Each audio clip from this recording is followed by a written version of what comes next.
लाखों का आपका नुकसान हो जाएगा केवल इस पेन और पेंसिल के चक्कर में। ठीक, आप बोलोगे छोटी सी तो बात है, हम पेन में सिग्नेचर करें चाहे पेंसिल में करें चाहे ब्लैक पेन में करें, उसमें क्या फ़र्क पड़ता है। जैसे चलो पेमेंट कर दिए और आप रिसीविंग ले लिए, तो इसमें देखिए इस तरीके का पैड लिख दीजिए। देखिए मैंने यहाँ जो सेल्समैन है ना 2 पीस लाएगा, 2 इस तरीका है ना, गड़बड़ हो जाता है। तो एक जब आपका चेक हो जाएगा ना, चेक होने के बाद आप सिग्नेचर करके दे देना। नमस्कार जी, कैसे हो आप लोग? आई होप आप लोग बहुत अच्छे होंगे। तो स्वागत है आप सबको आज की मेरी न्यू ब्लॉग में। तो अभी मैं शॉप में आ गई हूँ और अभी सेल्समैन आया था कुछ बिस्किट के पैकेट्स लेके।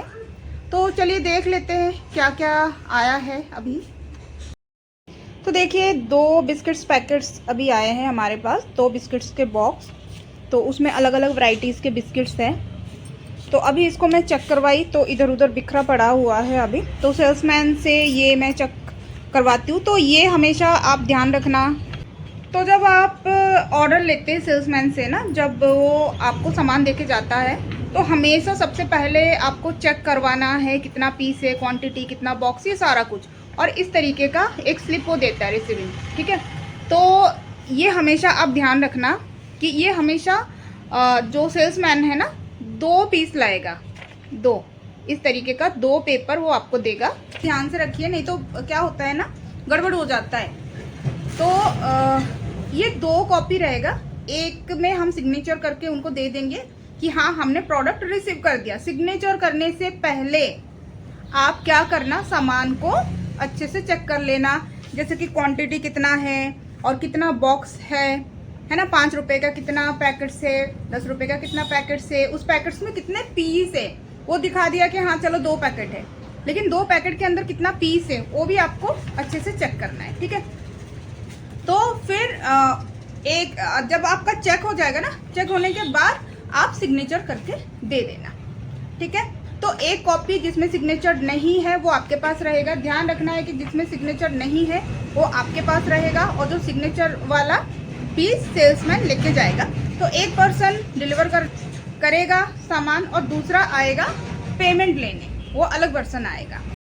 और एक चीज़ आपको ध्यान रखना है, आप कभी भी ब्लैक पेन या तो पेंसिल में सिग्नेचर मत करिएगा, उसमें बहुत ज़्यादा गड़बड़ हो जाएगा। आप बोलोगे छोटी सी तो बात है, हम पेन में सिग्नेचर करें चाहे पेंसिल में करें चाहे ब्लैक पेन में करें, उसमें क्या फ़र्क पड़ता है। लेकिन बहुत ज़्यादा फ़र्क पड़ता है, लाखों का आपका नुकसान हो जाएगा केवल इस पेन और पेंसिल के चक्कर में, ठीक है। तो जब भी आप सिग्नेचर करना हमेशा ब्लू पेन में करना। क्या होता है ना, इसका मतलब है कि आपने प्रोडक्ट रिसीव कर लिया, फिर वो लेके चला गया, फिर वही सेम कॉपी लेके जो पेमेंट लेने आता है ना वही हमारे पास आएंगे। तो जब आप देखोगे कि हाँ सिग्नेचर वाला आया है, इट मीन्स कि वो पेमेंट अभी हुआ नहीं है, आपको वो पेमेंट करना है। और एक चीज़ हम हमेशा कंफ्यूज हो जाते हैं, जो हमारे पास जो कॉपी रहेगा ना उसमें हमें साइन नहीं करना है, ठीक है, वो हमारे पास ही रहेगा। अगर आप अपने पास भी जो कॉपी है उसमें भी साइन कर लोगे और जो पर्सन को रिसीविंग आप दे रहे हो उसको भी साइन कर लोगे, तो फिर कंफ्यूजन क्रिएट होगी। क्योंकि आपके पास भी ये पीस है, आप बोलोगे नहीं नहीं ये तो आपने मुझे दे दिया है और ये तो मैंने पेमेंट कर दिया है, तो इसमें बहुत ज़्यादा कंफ्यूजन होती है। तो आप अपने पास जो भी कॉपी रखोगे उसमें सिग्नेचर नहीं करोगे, और जो कॉपी आप सेल्समैन को दोगे उसमें आपका सिग्नेचर रहेगा। तो आपको ब्लैक पेन या तो फिर पेंसिल में सिग्नेचर क्यों नहीं करना चाहिए, तो उसका रीज़न भी मैं आपको बता देती हूँ। अगर आप ब्लैक पेन में या तो फिर पेंसिल में सिग्नेचर करके दोगे तो हो सकता है, मतलब सब नहीं करते, कोई कोई इक्का दुक्का होता है कि उसका जेरोक्स प्रिंट आउट निकाल के रख देते हैं। वो भी सेम आपका जब आप मतलब प्रिंट आउट निकालते हो या तो जेरोक्स कॉपी निकालते हो ना, वो भी वही आपका लगता है कि ब्लैक पेन में किया हुआ है या तो फिर पेंसिल में किया हुआ है। तो एक बार वो आपको दे देगा और आपसे पेमेंट ले लेगा, लेकिन सेम कॉपी उसके पास और 2-3 अगर रहेंगे तो फिर वो बार बार आएंगे और बोलेंगे कि नहीं ये तो आपने पेमेंट नहीं किया है, ये देखो हमारे पास रिसीविंग है, जबकि आपने उसको पेमेंट कर चुके होंगे। एक बार इसी तरीके का एक हुआ था हमारे साथ केस, तो लेकिन उसमें मैं गलती से ब्लैक पेन से कर दी थी, इसमें सेल्समैन की कोई भी गलती नहीं थी, क्योंकि स्टार्टिंग था, मुझे नहीं पता था, मेरे पास ब्लैक पेन था तो मैं उसी में ही सिग्नेचर कर दी थी।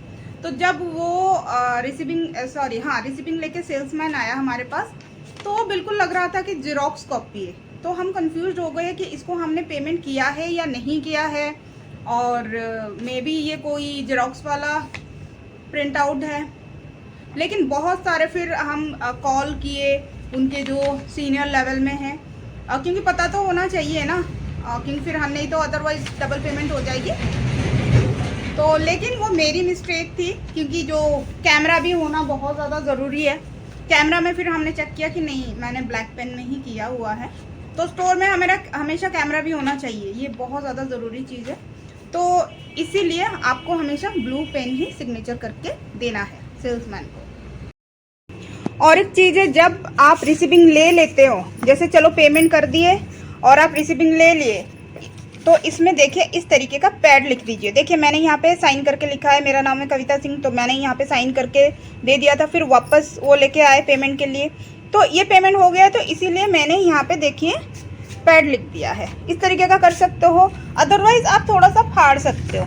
ये थोड़ा सा मैं जो पेमेंट हो चुका है ना, इसको थोड़ा सा मैं फाड़ देती हूँ, लेकिन बेटर रहेगा कि आप यहाँ पे पैड लिख दो, ठीक है।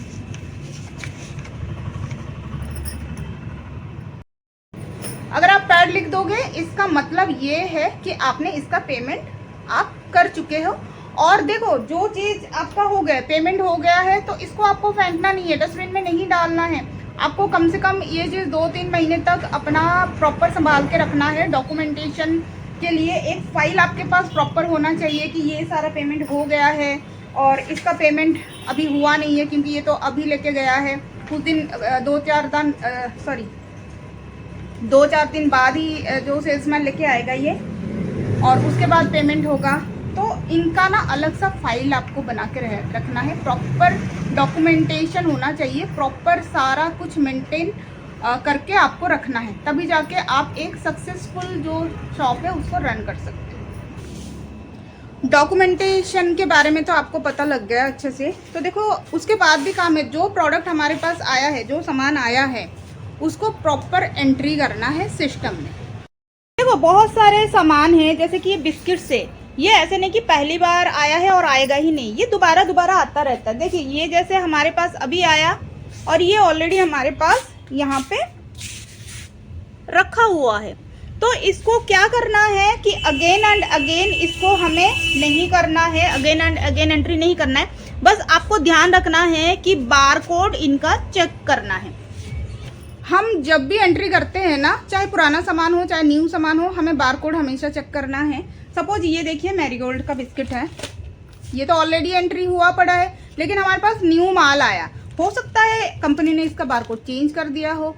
तो जो हम इसको सपोज हम अभी स्कैन कर रहे हैं, अगर बार कोड चेंज हुआ है तो वो जो एंट्री है ऑलरेडी सिस्टम में, उस बार कोड में वो प्रोडक्ट आपका स्कैन नहीं होगा, ठीक है। तो फिर दिक्कत हो जाएगी बिलिंग में। सपोज बहुत सारे कस्टमर आए हैं, लाइन में हैं, आप बिल कर रहे हो और ये सारा स्कैन कर रहे हो और बार कोड आ ही नहीं रहा है, ले ही नहीं रहा है, तब दिक्कत हो जाएगी। तो हमेशा जब आप अगेन और अगेन एंट्री करते हो ना, नया सामान आ रहा है, तो हमेशा बार कोड हमेशा चेक कर लेना है आपको। देखिए और एक आइडिया मैं आपको बता देती हूँ, जो हम अपने शॉप में करते हैं, ईजी हो जाएगा आपका काम। जैसे कि ये 10 वाले बिस्किट है, तो आप इनको ना अलग अलग से एंट्री मत करो। जैसे ये मैरीगोल्ड, पार्ले जी, टाइगर या तो फिर कोकोनट, इसमें इनको ना अलग अलग आप एंट्री मत करो। आप बिस्किट 10 ऐसे लिख के एंट्री कर दो। जब भी कोई बिस्किट ले रहा है, आप सीधा टाइप करो, स्कैन करने की ज़रूरत नहीं है, टाइप करो कि बिस्किट 10, फिर वहाँ पे बिल में चढ़ा दो, चाहे कोई भी बिस्किट हो। हम तो ऐसे करते हैं, अगर कोई पर्सन 2 पीस मैरीगोल्ड ले रहा है, 2 पीस टाइगर का ले रहा है, 2 पीस आपका ओट्स का ले रहा है, 2 पीस मोनाको का, 2 पीस 50-50, 2 पीस क्रैक जैक, ये सारा ले रहा है, तो मैं अलग अलग तो नहीं करूँगी ना, क्रैक जैक देन आपका 50-50 पार्ले जी। तो मैं क्या करती हूँ, बिस्किट 10 पे डाल देती हूँ सारा बिस्किट। अगर 2-2 लेने के बाद उनका टोटल अगर 30 बिस्किट हो गया या 10 बिस्किट हो गया, बिस्किट 10 पीस, ठीक है। और अगर आप कुछ डिस्काउंट देना चाहते हो तो वहाँ पे हो जाएगा, है ना। तो मैं ऐसे करती हूँ। जैसे कि ये 10 रुपये की लड़ियाँ हैं, है ना, हल्दीराम का 10 रुपये का। तो हम इसको ना अलग अलग एंट्री नहीं करते कि हल्दीराम ये क्या है, पंचरत्न, और हल्दीराम नींबू मसाला, हल्दीराम आलू भुजिया, हल्दीराम भुजिया, पंजाबी तड़का, हल्दीराम, ऐसा अलग अलग से नहीं करती।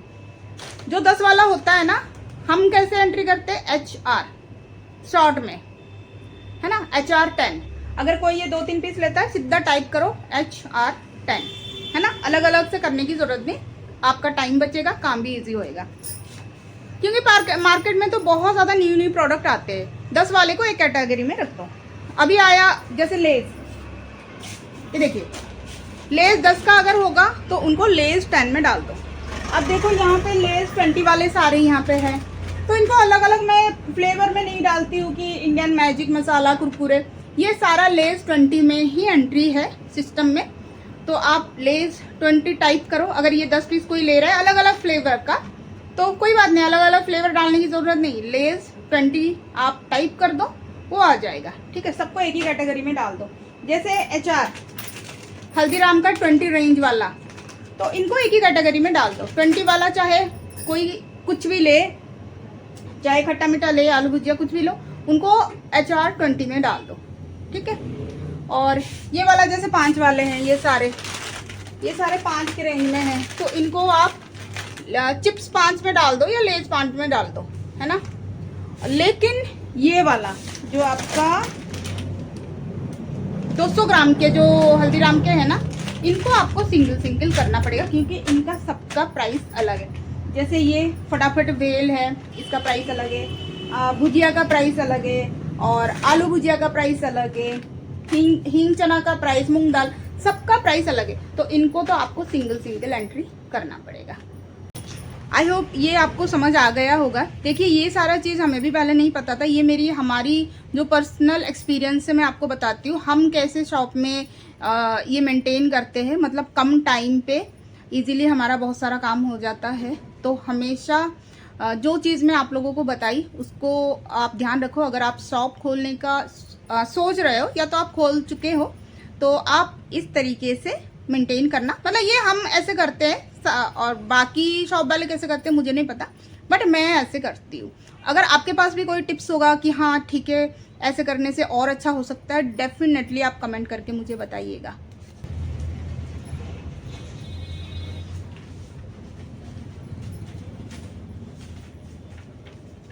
तो ये जितने भी बिल है इनको मैं संभाल कर ड्रॉयर में रख देती हूँ, क्योंकि ये बहुत ज़्यादा ज़रूरी है।